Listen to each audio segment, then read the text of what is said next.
At ilan pa sa mga halimbawa ng tunay na asin at ilaw ng mundo nito. Si Robert Chapin, siya po ay isang bilyonaryo. Siya ang may-ari ng duty free shop, founder and owner of duty free shop sa buong mundo.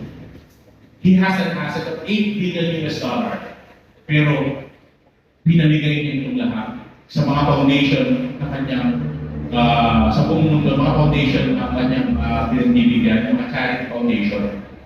At wala po siyang sariling bahay, siya ay umuma lang, wala siyang sariling, may kotse siya luma. At wala siyang, at meron siyang isang relo na halaga na $10 yung halaga. Tinanong siya minsan sa isang interview, bakit suot-suot mo ang ganyang klase ng relo? Eh kaya mo naman bibili ng aming pinakamahal. Sabi po niya, ang relo na ganong halaga, milyon ang halaga o $1,000 ang halaga.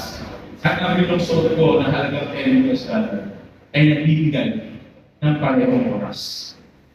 Ganun po. Pinahangay lang po nito na ang Panginoon. Tulad ng Panginoon, kahit gaano kayaman, kahit gaano kabalaki, isa ang pagmamahal na itinagkakalaw sa ating Panginoon. Gusto kong pupusin ang ating pagtihilay sa isa pang naging kasi ng mundong ito. Alam ko po, hindi sa inyo, si Mother Teresa, sa living saint ng Bologna. Ito po, ay tukod ko ang kanyang sinabi, the good you do today may be forgotten tomorrow. Do good anyway.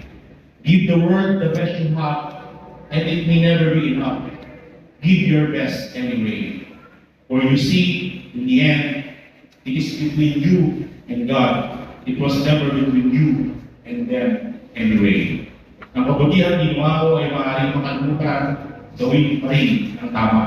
Ibigay mo sa mundo ang pinakamahusay na mayroon ka at maaaring hindi ito maging sapat. Ibigay mo pa rin ang pinakamahusay. Dahil sa huli, ito ay sa pagitan mo at ng Diyos, hindi kailanman sa pagitan mo ng iyong kapwa.